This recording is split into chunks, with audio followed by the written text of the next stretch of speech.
हरिः ओम् श्री गुरुभ्यो नमः हरिः ओम् ॐ शन्नो मित्र शं वरुणः शन्नो भवत्वर्यमा शन्नो बृहस्पतिः शन्नो विष्णुरुक्रमः नमो ब्रह्मणे नमस्ते वायो त्वमेव प्रत्यक्षं ब्रह्मासि त्वमेव प्रत्यक्षं ब्रह्म वदिष्यामि ऋतं वदिष्यामि सत्यं वदिष्यामि तन्मामवतु तद्वक्तारमवतु अवतु माम् अवतु वक्तारम् ॐ शान्ति शान्ति शान्तिः ॐ भद्रं कर्णेभिः शृणुयाम देवाः भद्रं पश्येमाक्षभिर्यजत्राः स्थिरैरङ्गैः सुष्ठुवागुंसस्तनूभिः व्यशेम देवहिदयदायुः स्वस्ति न इन्द्रो वृद्धश्रवाः स्वस्ति न पूषा विश्ववेदाः स्वस्ति नस्तार्क्ष्यो अरिष्टनेमिः स्वस्ति नो बृहस्पतिर्ददातु ॐ शान्ति शान्ति शान्तिः ॐ सहनाववतु सहनौ भुनक्तु सह वीर्यं करवावहै तेजस्विनावधीतमस्तु मा विद्विषावहै ॐ शान्ति शान्ति शान्तिः सदाशिवसमारम्भां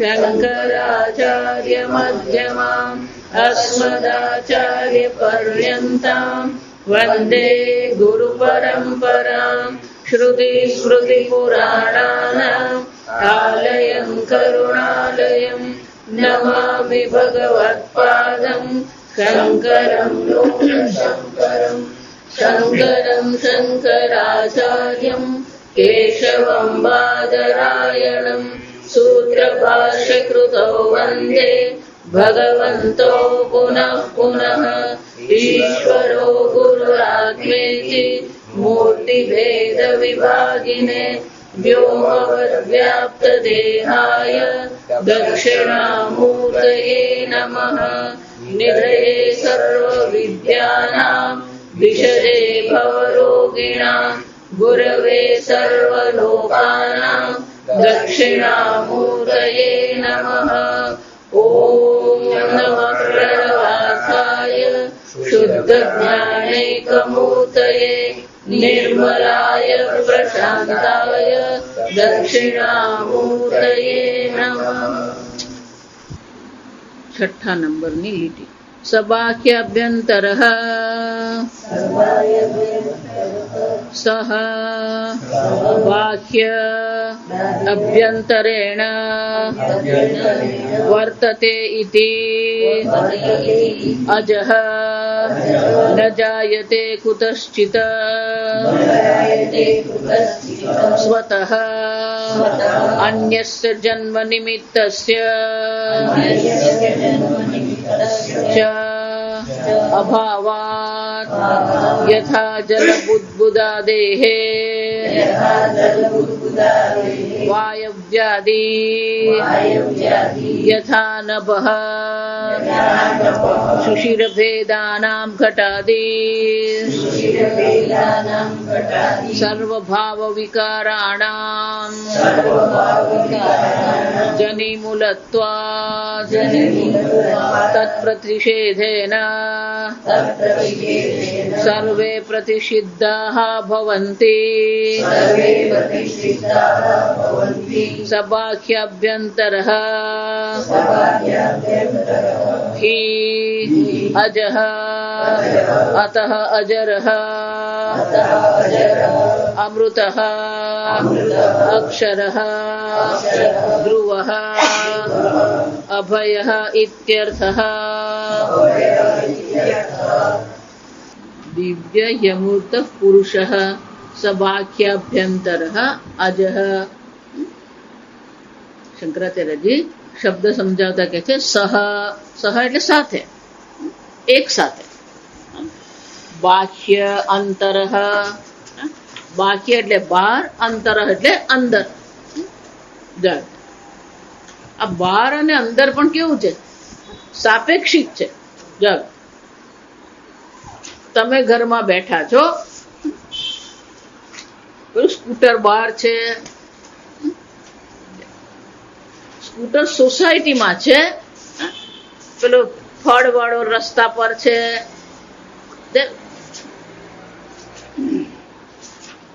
ફળવાળો તિથલ રોડ પર છે, પોસ્ટ ઓફિસ બહાર છે, પોસ્ટ ઓફિસ વલસાડમાં છે, ફાટક બહાર છે.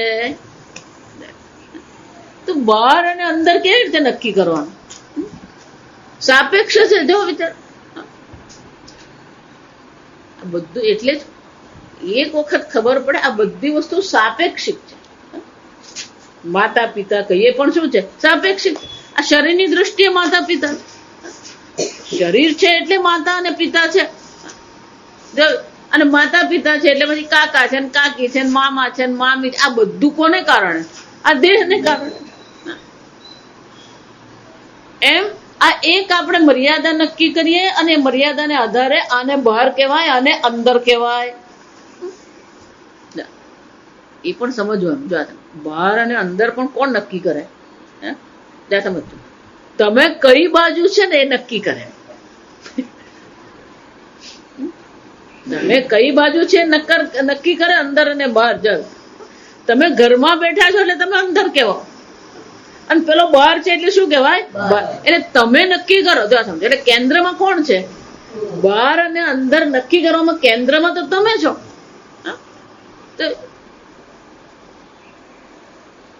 વલસાડ ગુજરાતમાં છે, મહારાષ્ટ્રમાં નથી. નાગપુર બહાર કહેવાય. નાગપુર ભારતમાં છે, કરાચી ભારતમાં નથી. ભારત એશિયામાં છે, અમેરિકામાં નથી. એશિયા અમેરિકા બધા પૃથ્વી પર છે, મંગળ પર નથી. મંગળ અને પૃથ્વી સૂર્ય મંડળમાં છે, નિહારિકામાં નથી. આ જો વિચાર, શરૂ કરીએ એટલે શું કરવાનું? પૂર્ણ સુધી પહોંચવાનું. આ અંદર અને બહાર કોને કહીએ આપણે? સ્વાપેક્ષિક છે. એ જ રીતે આ તો દ્રષ્ટાંત છે. આ સમજ. એ જ રીતે શરીરની દ્રષ્ટિએ પણ આપણે શું કહીએ છીએ?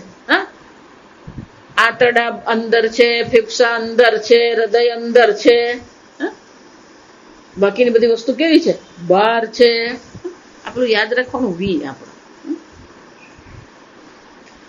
આ શરીર જે છે એ શરીરની દ્રષ્ટિ અંદર કહેવાય. ચૈતન્ય ક્યાં છે? શરીરમાં છે. આ પુસ્તકમાં ચૈતન્ય નથી. તો કે એવું છે નહીં. અંતર બાહ્ય, બહાર પણ એ જ પુરુષ સ્વરૂપે ચૈતન્ય છે, અંદર પણ શું છે? આત્મ સ્વરૂપે એ પુરુષ વિલસી જ રહ્યો છે. અને એટલે ભગવાન શું કહે છે? કોઈ બહાર અને અંદર છે જ નહીં. જો એટલે જ કહું, આ જેટલા લોકો વૈકુંઠ લોકની ને કૈલાસ ધામની ચર્ચા કરે એનો અર્થ શું થઈ ગયો? ભગવાન વૈકુંઠ લોકમાં છે એનો અર્થ શું થયો? બહાર નથી. ભગવાનને પણ એક સ્થાન આપવામાં આવે તો ભગવાન માટે પણ શું થઈ જાય? બહાર અને અંદર. જો વિચારી જો, ભલે ભક્તિની દ્રષ્ટિએ, અવતારની દ્રષ્ટિએ આપણે આ બધી ચર્ચા કરીએ ખરા, પણ છેવટે એ ભગવાનનું જે સ્વરૂપ જે છે એ સ્વરૂપને આપણે જયારે જોવાનો પ્રયત્ન કરીએ તો એ સ્વરૂપ નથી ભગવાન. ભગવાન વનમાં ગયા એટલે અયોધ્યામાં નથી. એક દેશને તમે પકડો એટલે બાકીના બધા દેશમાં અભાવ થઈ જ જાય. પણ આ પુરુષ કેવો છે? અક્ષર પુરુષ શું છે? સબાખ્યાભ્યંતર અજહ. એક સાથે, સહજ એક સાથે, બહાર અંદર સર્વત્ર સર્વવ્યાપી પુરુષ છે. જો એટલું વારંવાર કહું, તમે એમ માનતા હોય કે આમ હૃદયમાં હું ધ્યાન કરું અંદર. ચલો, આ અંદર એટલે શું? વેદાંત એટલે ખુલ્લી આંખે જ દર્શન કરવાના. આંખ મીચીને દર્શન કરીએ તો પછી આંખ ખોલીને શું કરવાનું? અદર્શન.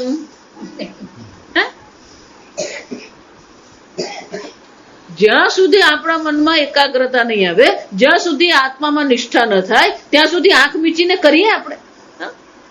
પણ એક વાર સમજાઈ ગયું સબાખ્યાભ્યંતર, પછી શું કરવાનું? યત્ર યત્ર મનો યાતિ તત્ર તત્ર સમાધય. મન જ્યાં જ્યાં પણ જાય છે ત્યાં શું છે? સમાધિ જ છે. કેમ કે સર્વત્ર એ છે. એટલે ટીકાકાર બહુ સરસ કે બહાર આ સંપૂર્ણ જગત જે છે એ સંપૂર્ણ જગતના અધિષ્ઠાન સ્વરૂપે એ છે સત સ્વરૂપે, ચિત્ત સ્વરૂપે એ પુરુષ તો અભિવ્યક્ત થઈ જ રહે. કેમ? કારણ કે નિમિત્ત કારણ અને ઉપાદાન કારણ બંને છે. તો ઉપાદાન કારણ હોવાથી એ અક્ષર પુરુષ શું થવાનું? સર્વત્ર અધિષ્ઠાન સ્વરૂપે અભિવ્યક્ત થાય જ છે.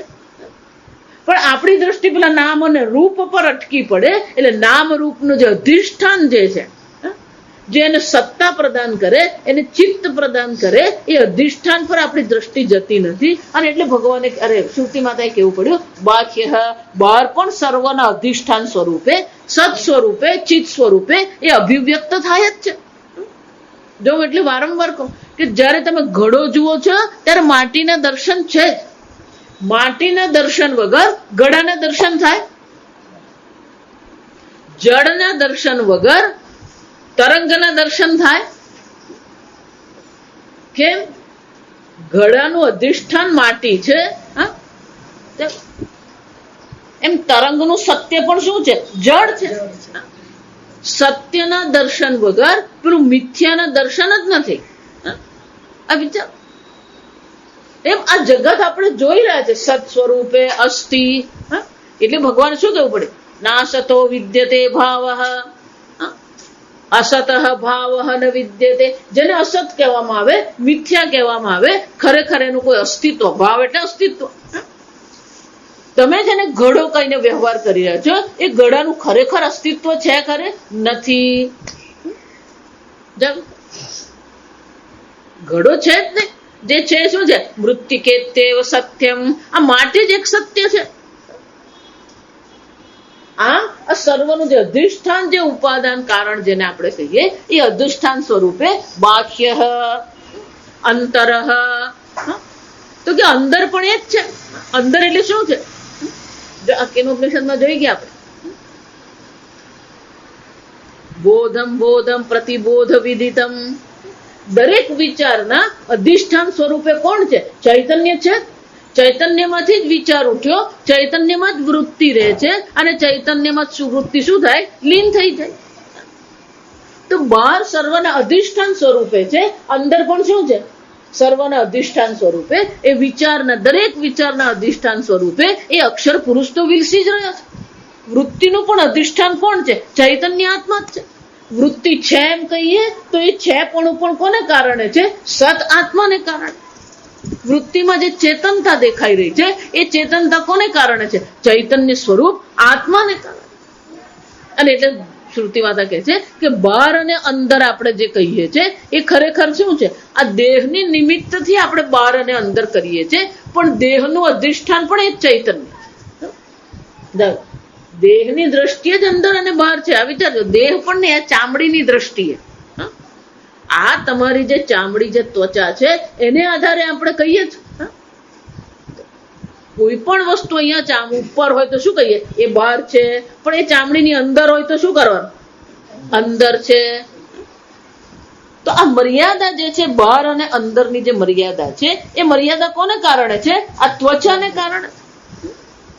જો આપણે જે મર્યાદા બનાવીએ અને પછી નક્કી કરીએ બહાર અને અંદર.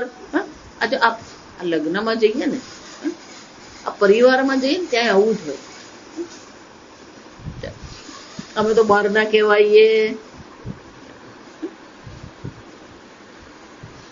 જો વિચાર, ફક્ત વસ્તુની દ્રષ્ટિએ નહીં, આપણી ભાવનાની દ્રષ્ટિએ વિચારીએ તો શું છે? કેટલાક લોકોના સમૂહ હોય એમાં આપણો ઉમેરો થતો હોય, કેટલાક સમૂહમાં આપણો ઉમેરો થતો નહીં હોય, અને જે સમૂહમાં ઉમેરો થતો હોય એમાં આપણે શું માનીએ, આ તો આપણા વાળા છે ને, એ બહારના કહેવાય. એ બહારનાને આપણે વાત નહીં કરવાની. આ બુદ્ધિ જુઓ તમે, બહાર અને અંદરની બુદ્ધિ પણ આપણી એવી એમ ફિક્સ થઈ ગયેલી છે.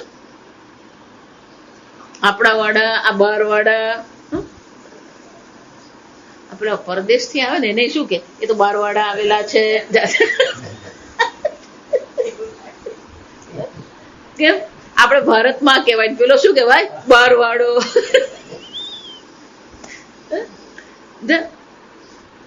બહાર અને અંદર જે છે, સ્વામી એટલે બહુ સરસ, બહાર અને અંદરનો જે આપણા મનમાં એક ખ્યાલ છે, કોન્સેપ્ટ કહેવાય એને અંગ્રેજીમાં. આ ખ્યાલ નીકળી જવો જોઈએ. જો આત્માની દ્રષ્ટિએ વિચારીએ, ચૈતન્યની દ્રષ્ટિએ વિચારીએ તો કોઈ અંદર અને બહાર છે જ ને. અખિલ બ્રહ્માંડમાં એક તું શ્રી, સર્વત્ર અક્ષર પુરુષ છે જ. એટલે ટીકાકાર બહુ સરસ કે છે. આ ટીકાકાર કે છે, ભાષ્યમાં શંકરાચાર્યજી ખાલી આટલું જ કે, સર્વત્ર વર્તતે, એટલે કે છે દેહ અપેક્ષા યદ બાહ્યમાંતરમ ચ પ્રસિદ્ધમ તેન સહ. આ દેહની દ્રષ્ટિ આપણે બહાર અને અંદર કરીએ છીએ, કારણ કે દેહ સાથે શું કર્યું. જો વિચાર, આ બહાર અને અંદર પણ કેમ છે, જો આપ વિચાર કે દેહમાં શું કર્યું, તાદાત્મ્ય. આ દેહ હું છું, આ દેહ હું છું એમ કહી દીધું, એટલે દેહ વગરનું બાકીની બધી વસ્તુ શું છે, એ બહાર કહેવાય. પણ આ દેહમાં જે અહમ બુદ્ધિ જે છે, એ અહમ બુદ્ધિ ખરેખર જે છે, દેહ હું છું જ નહીં. જો હું દેહ જ નથી તો પછી આ બહાર અને અંદર રહેશે. એટલે કે છે અતઃ એવ સર્વાત્મત્વાદ વ્યતિરેક નિષેધે તત્તાત્પર્યમ. આ સર્વનો વ્યતિરેક, અંદર અને બહારનો વ્યતિરેક કરવા. આપણે જોઈ ગયા આ મંત્રની સંગતિમાં શંકરાચાર્ય શું કીધું, નેતિ નેતિ ટી.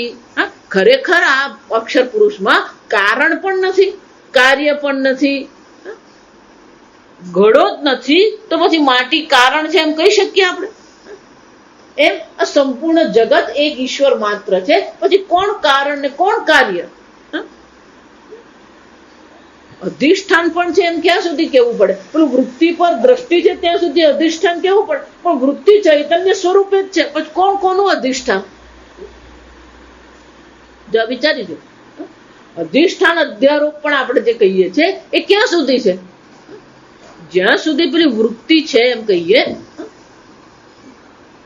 ગણિતની ભાષામાં કહીએ ને, ચૈતન્ય વત્તા નામ રૂપ બરાબર વૃત્તિ. ચૈતન્યમાં નામ અને રૂપનો શું કર્યો? ઉમેરો કર્યો. પુષ્પાકાર વૃત્તિ એમ જયારે કહેવામાં આવે તો પુષ્પ નામ છે અને પુષ્પ વસ્તુ છે.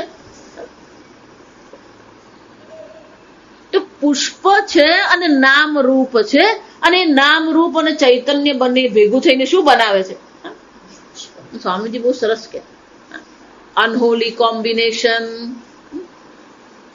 ચૈતન્ય અને નામ રૂપ આ બે જે ભેગા થયા, તો કે આ ખરેખર ભેગા થયા, ખરેખર ભેગા થયા. આપણી સમજ માટે ભલે આપણે એમ કહીએ કે ચૈતન્યમાં નામ રૂપ ઉમેરાયું એટલે વૃત્તિ બની, ખરેખર છે જ નહીં. મહારાજ શ્રી બહુ સરસ કહેતા, ચૈતન્યને સમજ, ચૈતન્યનું અધિષ્ઠાન, અરે વૃત્તિનું અધિષ્ઠાન ચૈતન્ય છે, વૃત્તિનું અધિષ્ઠાન ચૈતન્ય છે, બરાબર. પણ વૃત્તિનું પ્રકાશક પણ કોણ છે? ચૈતન્ય જ છે. જો વિચાર, સામાન્ય રીતે પ્રકાશક જે હોય એ પ્રકાશ્યથી બહાર હોય, અન્ય હોય. પ્રકાશ્ય અને પ્રકાશક, પ્રકાશક પ્રકાશ્યથી શું હોવો જોઈએ? બહાર હોવો જોઈએ. પણ અહીંયા તો શું થઈ ગયું? પ્રકાશક અને અધિષ્ઠાન બંને શું છે? એક જ છે. બે છે જ નહીં.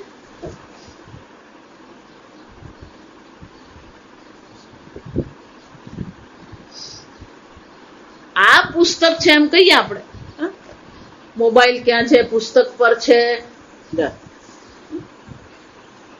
તો આ મોબાઈલ જે છે એનો આધાર કોણ છે? પુસ્તક છે.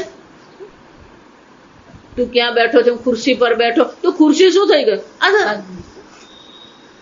ખુરશી આધાર છે પણ પ્રકાશક છે ના. પ્રકાશક અને અધિષ્ઠાન હંમેશા જુદા હોય. સમજો, સૂર્ય પ્રકાશિત કરે છે પણ સૂર્ય અધિષ્ઠાન છે નહીં. સૂર્ય પ્રકાશક છે પણ અધિષ્ઠાન છે નહીં. સમજો, જેમ આપણે નિમિત્ત કારણ અને ઉપાદાન કારણ બે અલગ આપણે જોઈએ છે, એ જ રીતે અધિષ્ઠાન અને પ્રકાશક પણ શું લાગે છે આપણને? બે અલગ છે. અને એટલે જ ભગવાન આ શંકર એટલે જ આ શ્રુતિ માતાએ શું કહેવું પડે? સબાહ્યાભ્યંતર. આ બહાર અને અંદર એક જ છે. અધિષ્ઠાન ને અંદર કહી શકાય, પેલો પ્રકાશક બહાર છે, જાવ છે.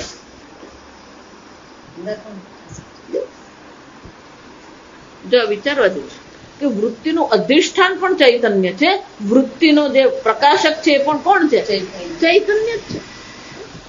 એક જ છે. જો વિચાર. અને એટલે શું કહેવાય? એક. આ એક જ છે. આપણને પણ બે દેખાય છે. એક ના બીજું પહેલું એક કર્યો. દેહની દ્રષ્ટિએ બહાર અંદર છે, અધિષ્ઠાન અને પ્રકાશની દ્રષ્ટિએ પણ શું છે? એક જ ચૈતન્ય છે.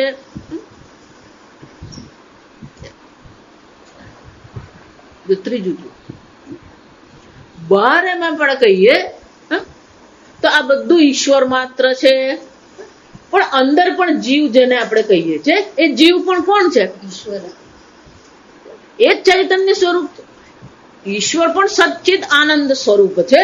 અહીંયા જે અંદર જે જીવ જેને આપણે કહીએ છીએ, હું જીવ, પણ એ અંદર જે જીવ છે એ પણ કોણ છે? સચ્ચિદાનંદ છે.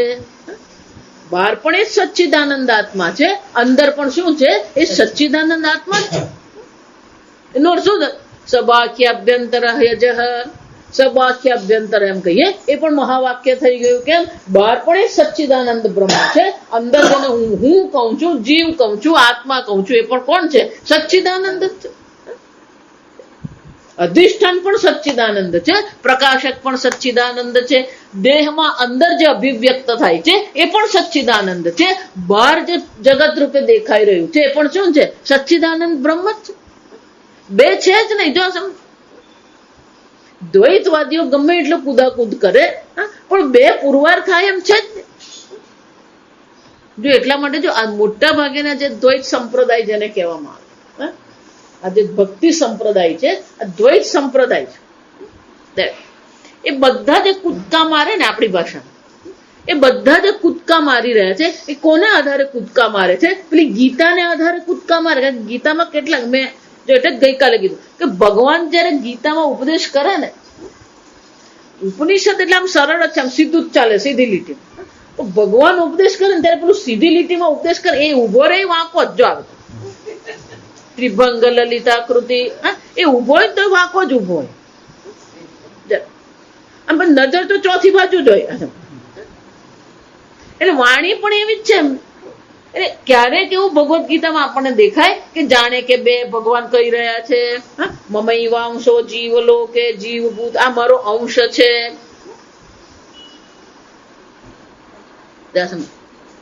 એટલે આ જેટલા દ્વૈતવાદીઓ છે એ કોના પર કૂદી રહ્યા છે? આ ભગવદ્ ગીતા પર કૂદી રહ્યા છે. પણ એ જ લોકોને આપણે એમ કહીએ આ ભાષ્ય પર ટીકા લખો, અથવા તો આ ઉપનિષદ પર ભાષ્ય લખો, કોઈ છેડવા તૈયાર જ નથી. કેમ? ઉપનિષદ તમે પકડો એટલે પેલું સબાખ્ય અભ્યંતર એક અદ્વિતીય, શ્રુતિ માતા જ એક કે, પણ તું બેની વાત કરે જ ખોટી. સદૈવ સૌમ્ય ઇદમ અગ્ર આસીત એકમ એવ અદ્વિતીયમ. શ્રુતિ માતા જ કે છે એક અદ્વિતીય, તો કે એક કયું તો ચાલે કે નહીં? તો કે નહીં, અદ્વિતીય. કેમ? આ 10 રૂપિયા છે, સમજ. પણ 10 રૂપિયાની જેને નોટ કહેવાય, પણ 10 રૂપિયાની નોટ તો ઘણી હોઈ શકે ને. હોઈ શકે. 1, પણ એક પણ અનેક હોઈ શકે ને? એમ બ્રહ્મ એક છે એમ કહીએ, પણ એ એક પણ શું હોઈ શકે? અનેક હોઈ શકે. એટલે શું કહેવું પડે? અદ્વિતીય. બીજું નથી, એ એક જ છે એમ નહીં. આ મુંડક ઉપનિષદ, પણ એક મુંડક ઉપનિષદ એમ કહીએ, તો પેલું બીજું મુંડક ઉપનિષદ એમ એક બ્રહ્મ એટલે શું થાય? પેલું બીજું બ્રહ્મ છે, અદ્વિતીય. બીજું છે જ નહીં, એક અદ્વિતીય. કોઈ પ્રકારે શ્રુતિ માતા જયારે ચર્ચા કરે ત્યારે એક અદ્વિતીયની જ ચર્ચા કરે. જા સમજ. એટલે જેટલા દ્વૈત સંપ્રદાયના આચાર્યો છે ને એ ક્યારે એ ઉપનિષદને પકડવાનો બહુ પ્રયત્ન કરે નહીં. કેમ? કે એમની શ્રદ્ધા વેદમાં ખરી. વેદ પ્રમાણ છે. પ્રમાણ બુદ્ધિ ક્યાં છે એમની? વેદમાં છે. શાસ્ત્રમાં પ્રમાણ બુદ્ધિ છે એટલે શાસ્ત્ર વિરુદ્ધ કઈ કહી શકે નહીં એ લોકો. એટલે પૂજ્ય સ્વામીજી બહુ સરસ કે વેદાંત જેને આપણે કહીએ, ઉપનિષદ જેને આપણે કહીએ છીએ, એક વાસ્તવિકતા પ્રગટ કરે છે. એ વાસ્તવિકતા તમે અપનાવો કે નહીં અપનાવો તમારી મરજી છે. કોઈ પણ વસ્તુને તર્કબદ્ધ રીતે આપણે પુરવાર કરી આપીએ, પછી એને સ્વીકારવું કે નહીં સ્વીકારવું શું છે? જો એટલા માટે આ બધામાં ખટપટ જે કરે ને એ આપણું મન જ કરે. બુદ્ધિ તો નિર્ણય કરે. બુદ્ધિ તો હંમેશા સત્ય સાથે જ હોય. આ સમજો, બુદ્ધિની મિત્રતા હંમેશા સત્ય સાથે જ હોય. કોઈને પણ એમ પૂછે તમારી ઉંમર કેટલી, તો બુદ્ધિ જવાબ તો શું આપવાની? બુદ્ધિમાં ક્યારેય ખોટો જવાબ આવી શકે? બુદ્ધિ હંમેશા સત્યની સાથે જ હોય. આ સમજો. પણ એ બુદ્ધિમાંથી મન અને મનથી વાણી પહોંચે ત્યાં સુધી શું થઈ ગયું હોય? પેલા 2-5 વર્ષ ઘટી જાય. ક્યારે વલસાડ આવે? પેલું કેવું નહીં હોય ક્યારે કાલે જ આવે. પેલું અઠવાડિયા પહેલા જ. પણ ક્યારે વલસાડ આવે એમ પૂછ્યું એટલે ઉત્તર તો શું આવવાનો? ગયા રવિવારે. પણ એમ પછી મનમાં આવે એટલે શું કે ના ના આપણે અત્યારે રવિવારે થી આવી ગયું કહેવાની જરૂર નથી. અંગ્રેજીમાં સ્પ્લિટ ઓફ સેકન્ડ કહેવાય. એક સેકન્ડ ને પણ સેંકડો ભાગમાં તો આ બધું થઈ જાય. પેલું બુદ્ધિ જવાબે આપે અને મન બદલી નાખે અને વાણી બોલી નાખે. એક સેકન્ડ નથી લાગતી આવી જાય. એટલે બુદ્ધિ તો હંમેશા સત્ય સાથે જ હોય. પણ આ મનમાં જે અનેક ભાવનાઓ છે, મનની જે લાગણીઓ જે છે, મનમાં જે એકલતાનો અનુભવ છે, એટલે પેલો શું હોય? ગોપીઓને પણ કીધું આ તારો ભગવાન છે, તારો આત્મા છે. ના ના ના તો એ મારો આત્મા છે, પછી એની સાથે હું લીલા કેમ કરું? હું પ્રેમ કોને કરું? શ્રુતિ માતા બહુ સરસ કે દ્વૈતાધિ ભયમ ભવતી. જો આપણે જોઈ ગયા તૈત્રીય ઉપનિષદ, જ્યાં દ્વૈત છે ત્યાં ખરેખર ભય છે. પણ આપણે બધા કેવા છે? અભયે ભયદર્શિનઃ. આ અભયતામાં પણ આપણને તો શું દેખાય છે? ભય જ દેખાય છે. કેમ? પણ પછી હું એક અદ્વિતીય બ્રહ્મ, હું એકલો. પણ આ વાસ્તવિકતા. તું એકલો પોતાને ગણે કે ન ગણે, પણ ખરેખર શું છે? તું એક અદ્વિતીય ચૈતન્ય માત્ર. અને એટલે શ્રુતિ માતા કહે છે સબાખ્યાભ્યંતર.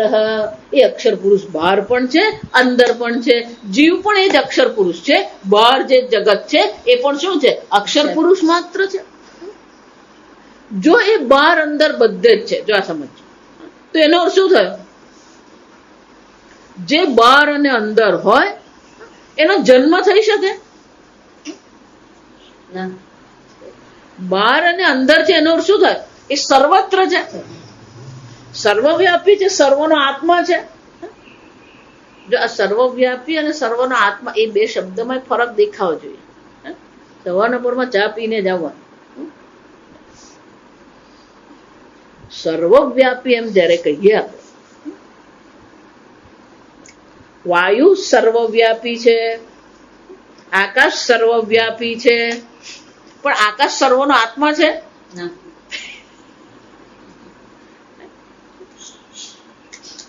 આત્મા એટલે જે અધિષ્ઠાન, જે વાસ્તવિકતા, જે સત્ય, જો એટલા માટે આ 3 મુંડક ઉપનિષદ આ 3 શબ્દ યાદ રાખવાના. અક્ષરમ પુરુષમ સત્યમ. આ અક્ષર પુરુષ એ શું છે? સત્ય છે. બાકીની બધી વસ્તુ કેવી છે? મિથ્યા. જે સર્વવ્યાપી હોય, સર્વનો આત્મા હોય, એનો જન્મ હોય નહીં. એટલે શ્રુતિ માતા શું કે છે? અજહ સબાખ્યાભ્યંતર અજહ ન જાયતે ઇતિ કુતશ્ચિત. એનો જન્મ નથી. તો કે જન્મ 2 પ્રકારે હોય. જો એટલે જ કહું, આ ખાલી શ્રુતિ જ નહીં, આ ભાષ્યકાર પણ જે વિશ્લેષણ કરે ને, એ વિશ્લેષણ બહુ અદ્ભુત છે. આ સમજો, જન્મ નથી એટલે શંકરાચાર્યજી કે છે કુતશ્ચિત, કોઈ પણ વસ્તુમાંથી એ બ્રહ્મની ઉત્પત્તિ થતી નથી. કુતશ્ચિત એટલે કોઈ પણ વસ્તુ, કોઈ પણ વસ્તુમાંથી આ બ્રહ્મની ઉત્પત્તિ નથી. કેમ? કુતશ્ચિત ન જાયતે સ્વતઃ. એ પોતે જ ઉત્પન્ન થયો એવું છે ને? અન્યસ્ય, અન્યની દ્રષ્ટિએ પણ ઉત્પત્તિ નથી, પોતાની દ્રષ્ટિએ પણ ઉત્પત્તિ નથી. તો કેમ તમે આવું કહો છો? સ્વતઃ અન્યસ્ય જન્મ નિમિત્તસ્ય અચ અભાવાત. એના જન્મના નિમિત્તનો જ અભાવ છે. નિમિત્ત એટલે કારણ, હેતુ. કે એના જન્મ માટેનો કોઈ હેતુ છે ખરો? આ શરીરનો જન્મ થયો એમ જયારે આપણે કહીએ તો આ શરીરનો જન્મ કેમ થયો? કર્મને કારણે. તો કર્મ શું છે? નિમિત્ત છે. આ શરીરના જન્મ માટે નિમિત્ત કોણ છે? કર્મ છે. કર્મનું નિમિત્ત કોણ છે? નહીં, કર્મફળ. આ શરીરના જન્મ માટે નિમિત્ત કોણ છે? કર્મફળ છે. કર્મફળનું નિમિત્ત કોણ છે? કર્મ છે. આ કર્મ કોને કારણે છે? મનુષ્ય શરીર એનું નિમિત્ત છે. જો એટલા માટે ચક્ર કહેવાય. આ સમજ, સંપૂર્ણ આ જે સંસાર છે કેવો છે? ચક્ર છે. એ મનુષ્ય શરીર કોને કારણે છે? કર્મફળ. એ કર્મફળ કોને કારણે? કર્મને કારણે. એ કર્મ કોને કારણે? પેલા મનુષ્ય શરીરને કારણે. વૃક્ષમાં બીજતું, બીજમાં વૃક્ષતું. બીજ કોને કારણે છે? વૃક્ષમાંથી. વૃક્ષમાંથી, જો આ સમજો, અને બીજમાંથી વૃક્ષ. એટલે કોઈક પણ નિમિત્ત છે. અન્યસ્ય નિમિત્તત્વાત. પણ એનું કોઈ નિમિત્ત છે? કોઈ નિમિત્ત નથી. જો નિમિત્ત જ નથી તો જન્મ પણ નથી. અને એટલે શું કહે છે? અજહ ન જાયતે કુતશ્ચિત. અન્ય કોઈ છે જ નહીં. તો કે સ્વતઃ, એની જાતે જ ઉત્પન્ન થયું એવું કહીએ તો ચાલે કે નહીં? હા, બ્રહ્મ જાતે જાતે શું થયો? ઉત્પન્ન થઈ ગયું. કે બ્રહ્મ ઉત્પન્ન થયો? ઉત્પન્ન શું થાય? કોઈ પણ ઉત્પત્તિ પહેલા એનો અભાવ હોવો જોઈએ, તો જ ઉત્પત્તિ કહેવાય. પહેલા એ નતો અને પછી એ જન્મ્યો. તર્કની ભાષામાં વાત કરીએ તો જન્મની આગલી ક્ષણે એનો શું હોવો જોઈએ? અભાવ હોવો જોઈએ. પણ આ બ્રહ્મ તો કેવું છે? અક્ષર પુરુષ કેવો છે? સબાખ્યાભ્યંતર, સર્વત્ર છે જ. જે છે જ એનો જન્મ નહીં હોય. અને એટલે શ્રુતિ માતા કહે છે અજહ. તો કે પણ અજહ કહેવાનું શું જરૂર? કહી દીધું ને, બહાર અંદર બધું એ જ અક્ષર પુરુષ છે. જાત દિવ્ય હિ અમૂર્ત પુરુષ સબાખ્યાભ્યંતર. આ 4 છે ને એના લક્ષણ છે. સમજો, દિવ્ય, અમૂર્ત, પુરુષ, બાહ્યાભ્યંતર. આ સ્વરૂપ છે. પણ જીવની પોતાની દ્રષ્ટિએ જે અજ્ઞાની છે, આગળ આપણે જોયું, જે અજ્ઞાની છે એ પોતાને શું માની રહ્યો છે? હું દેહ છું. અને પોતાને દેહ માની લીધો એટલે હવે પોતાને શું માને? મારો જન્મ થયો, માતાજી આજે મારો જન્મ છે, આશીર્વાદ આપો.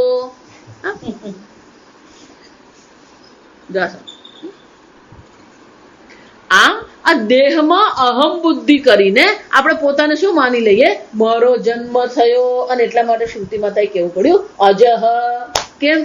દેહમાં અંદર બહાર સર્વત્ર તું જ સચ્ચિદાનંદ બ્રહ્મ છે. અને એટલા માટે શું છે, કોઈ જન્મ નામની વસ્તુ છે જ નહીં. જન્મ ખરેખર થયો કોનો છે? દેહનો જન્મ. બધું આ બધા વિચારો જે છે એ ભગવદ્ ગીતા પેલા બીજા અધ્યાયમાં સમજજો. ન જાયતે મ્રિયતે વા કદાચિત નાયમ ભૂત્વા ભવિતા વા ન ભૂયઃ અજો નિત્ય શાશ્વતોયમ પુરાણઃ ન હન્યતે હન્યમાને શરીરે અવિનાશી તુ તદ્વિદ્ધિ યેન સર્વમિદં તતમ. આત્મા અવિનાશી છે એટલું જ નહીં, યેન સર્વમિદં તતમ, એ સર્વવ્યાપી છે.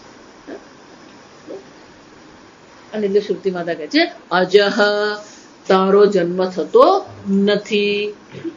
એટલું જ નહીં, એટલે શંકરાચાર્યજી બહુ સરસ કહે છે. ના આપેલું રહી ગયું. અન્યસ્ય નિમિત્તત્વાत्, એટલે શંકરાચાર્ય દ્રષ્ટા યથા જલ બુદાદેહે વાયવ્યાદિ. જલ બુદાદે, જલ બુદબુદ એટલે કે આ પરપોટા, પાણીના જે પરપોટા હોય, પેલો પરપોટાનો જન્મ થયો એટલે આપણે શું માનીએ? પેલો વાયુનો જન્મ થયો. પરપોટામાં શું હોવાનું? પેલું વાયુ છે. અને જો પરપોટામાં વાયુ દેખાઈ રહ્યો છે તો આપણે શું માનીએ? પેલો ફુગ્ગો કરીએ તો એમાં વાયુનો જન્મ થયો. વાયુનો જન્મ થયો નહીં.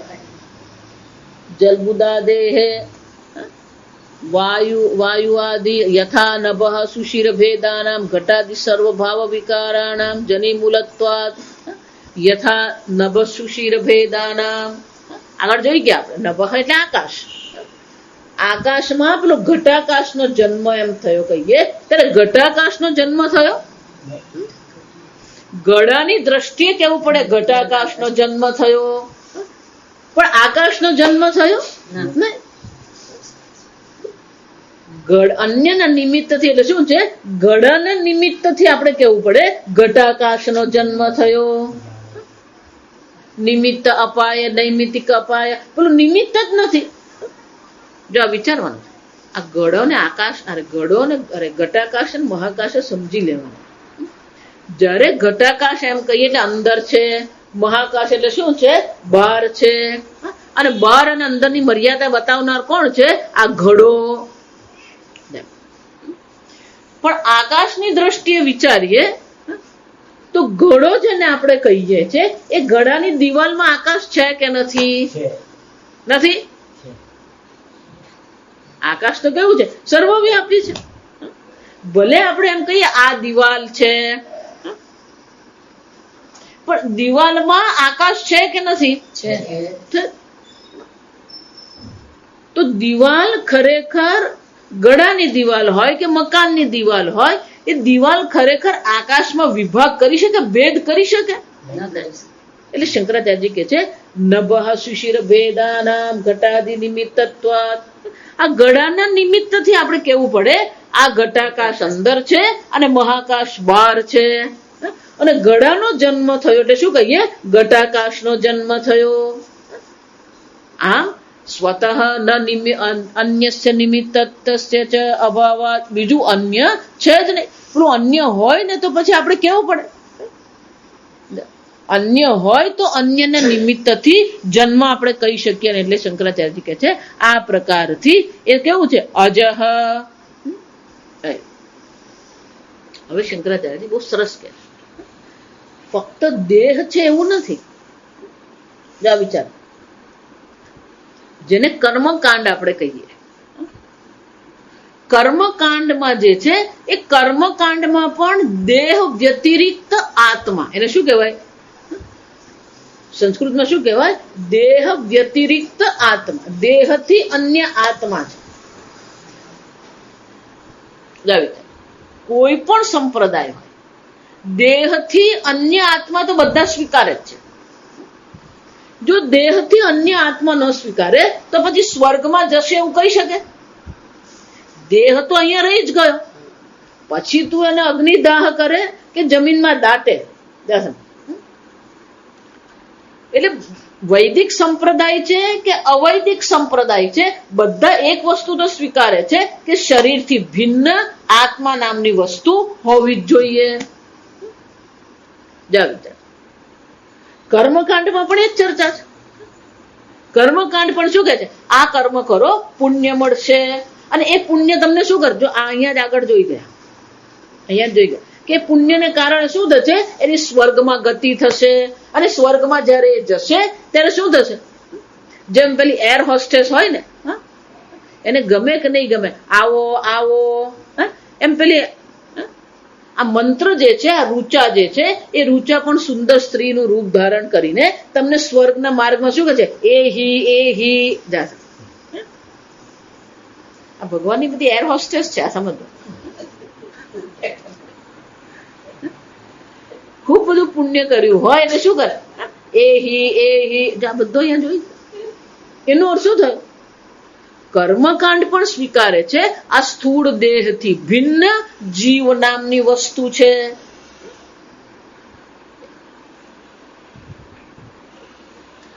તો દેહથી વ્યતિરિક્ત આત્મા તો એ લોકો સ્વીકારે છે, અને જીવ કે લોકો. એટલે શંકરાચાર્યજી અહીં બહુ સરસ ચર્ચા કરે કે ઘટાદી જેમ જયારે કહેવામાં આવ્યું, ગળાના નિમિત્તથી જયારે જન્મ એમ કહેવામાં આવે, તો જન્મ પેલો જીવનો છે એવું માની લીધું, દેહનો માનતા જ નથી. તો એનો અર્થ શું થયો? તો સૂક્ષ્મ શરીર હું છું, સ્થૂળ શરીર હું નથી. પણ સૂક્ષ્મ શરીર જેમાં કર્તૃત્વ ભોક્તૃત્વ છે, કોણ છે? એ હું છું. એનો અર્થ શું થયો? કર્મકાંડ સ્વીકારે છે સ્થૂળ દેહ આત્મા નથી, પણ આત્મા કર્તા અને ભોગતા છે. અને કર્તા ભોગતા તરીકે એને પેલું નવું શરીર ધારણ થાય, એનો જન્મ થાય. પુનરપી જનનમ પુનરપી મરણમ. આ જન્મ મરણ રહેવાનું. ભલે સ્થૂળ શરીર આ જીવ નથી, પણ સૂક્ષ્મ શરીર છે, એટલે એનું શું થવાનું? જન્મ અને મરણ થતું રહે. વિચાર. એટલે શંકરાચાર્યજી એક બહુ સરસ ચર્ચા કરે. જની મૂલત્વાત પ્રતિષેધેન સર્વે પ્રતિષિદ્ધાઃ ભવન્તિ. સર્વ ભાવ વિકારાણામ, શંકરાચાર્ય શું કહે છે? સર્વ પ્રકારના જે ભાવ વિકારો છે, એ સર્વ વિકારોનું મૂળ કોણ છે? આ જન્મ. જા સમજો, તમારા દુઃખનું કારણ જ આ જન્મ છે. અને મોક્ષ કોને કહેવાય? આ જન્મ મરણના ચક્કરમાંથી જ આપણે છૂટી જઈએ. જન્મ છે એટલે આ ખટપટ ચાલુ થવાની. મોક્ષ એટલે આ જન્મ મૃત્યુમાંથી છટકીએ. પણ તો છટકવાનું જ નથી. કેમ? અજહ આત્મા કેવો છે? જન્મ રહિત જ છે. પણ આ જન્મ એમ કહીએ ને, પહેલા પેલી ઘઉંની સેવ બનાવતા, પેલા પાટ્યા. પછી મહેમાન આવવાનો એટલે પેલી ઘઉંની સેવ બનાવીએ આપણે. હવે આપણું નૂડલ જો આ સમજ. એટલે સ્વામીજી બહુ સરસ કે તમે જયારે નૂડલ ખાવા બેસો કે સેવ ખાવા બેસો, ક્યારેય એક નૂડલ હાથમાં લઈ શકો? ઘઉંની સેવ ખાવા બેઠા તમે વિચારો, ના ના હું તો એક સેવ હાથમાં લઈને ખાઉં. એક ચોખાનો દાણો લઈને ખવાય. કેમ? એક સેવ લઈએ એટલે એની સાથે બધું આવી જ જાય. એમ શંકરાચાર્ય કે છે એક પેલું જની મૂળત્વ, એક જન્મ સ્વીકારે એટલે બાકીના બધા શું થઈ જવાના? એ આવી જ જવાના. કેમ? એક જન્મ કયો એટલે શું છે? જાયતે. જો આ જોઈ ગયા છે ભાવ, ષડ ભાવ વિકારા કહેવાય એને. જન્મ થયો, જાયતે અસ્થિ છે, વર્ધતે એ વૃદ્ધિ પામે, વિપરિણમતે એ પરિપક્વ બન્યું, અપક્ષીયતે એનો ક્ષય થયો, પછી શું થયું? વિનશ્યતિ. એટલે શંકરાચાર્યજી કહે છે એક જન્મ જે સર્વ ભાવ વિકારો જે છે એ સર્વનું મૂળ ક્યાં છે? આ જન્મમાં છે. કે સર્વ પ્રકારના જે વિકારો જે છે એ બધા કોને આધારે છે? આ જન્મથી જ શરૂ થાય. તો જની મૂલત્વાત પ્રસિદ્ધેને જો જન્મ જ નથી, અજહ એમ કહેવામાં આવ્યું. જો જન્મનો પ્રતિષેધ કરી દીધો તો બાકીના બધા ભાવ વિકારોનો પણ શું છે? પ્રતિષિદ્ધાઃ ભવંતી. એકનો જન્મ થઈ ગયો તો શું થાય? મારો જન્મ થયો નથી એમ કહીએ નો શું થઈ ગયો? હું ગરડો નહીં થાવ.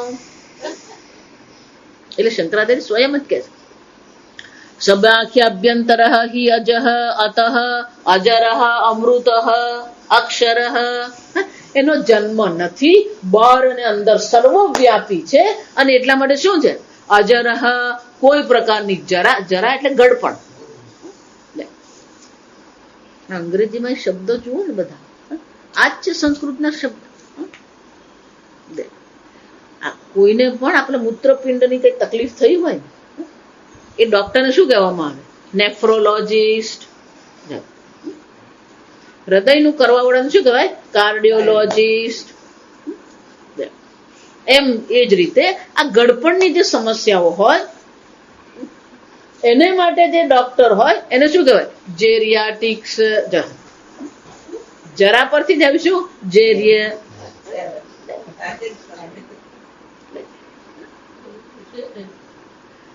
ગડપણને કેમ અટકાવવું?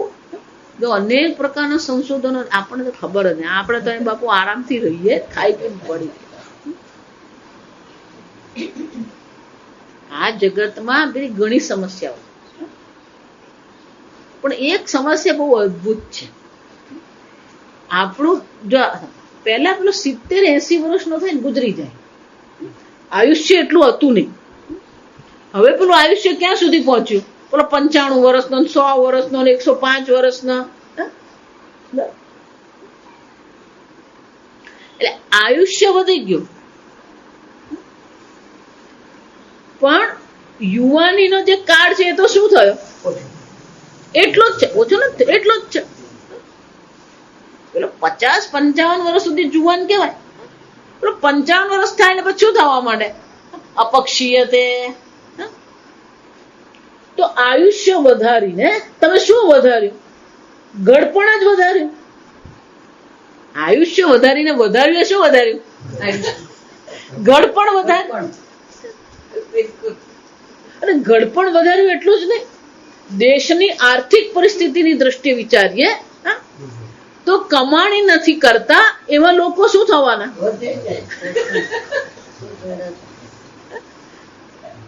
વર્કિંગ પીપલ કરતા નોન વર્કિંગ શું થવાના? આયુષ્ય વધી ગયું. એટલે અત્યારે જો અમેરિકામાં બધે આ જ હાલત છે. કારણ કે પેલો કામ તો પેલો રિટાયર થઈ ગયો. જો એટલા માટે જ અમેરિકામાં હવે ત્યાં શું કરી દીધું? 65 કરી દીધું એ લોકો.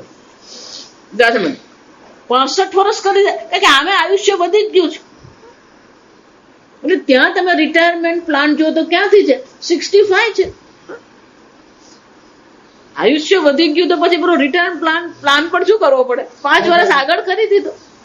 પેલા 60 વર્ષે હતું, હવે શું કર્યું? પેલું 65 વર્ષે. જો તમે એટલું જ નહીં, ભાઈઓનો 65 વર્ષે, બહેનોને 70 વર્ષે. 60 વર્ષે જો તમે એમ કહો તો ત્યાં પરદેશમાં પેલા રિટાયરમેન્ટ પ્લાન હોય, હા, પેલે પેન્શન આપવાનું હોય તો પેલાને 60 વર્ષે આપવા માંડે, બદલે 65, એટલે 5 વર્ષ સરકારે બચાવ્યા જાય. 5 વર્ષનું પેન્શન સરકાર શું કરી રહી? બચાવી રહી છે. ઉંમર વધી ગઈ, પણ ઉંમર વધવાની સાથે પેલું ગડપણની લંબાઈ વધી ગઈ, પણ જુવાનીની લંબાઈ વધી નહીં. એટલે હવે આ વૈજ્ઞાનિકો જે છે, જો ગડપણ નથી, મૃત્યુ નથી, વિકાર નથી, જન્મ નથી એટલે કે ગર્ભાવાસ નથી, તો પછી શું છે? અભય ઇત્યર્થ. કોઈ ભય નામની વસ્તુ છે જ નહીં. અજહનો અર્થ એનો શું થયો? ગડપણ મૃત્યુ નથી, અને ગડપણ મૃત્યુ નથી તો શું છે? અભય, કોઈ પ્રકારના ભય નામની વસ્તુ છે જ નહીં. શંકરાચાર્ય કહે છે આ એનો મૂળ અર્થ. ઇત્યર્થ એટલે શું છે? ખરેખર અજહ દ્વારા શું કહેવામાં આવે છે? અભય, કોઈ ભય છે જ નહીં. આગળ આપણે આવતીકાલ.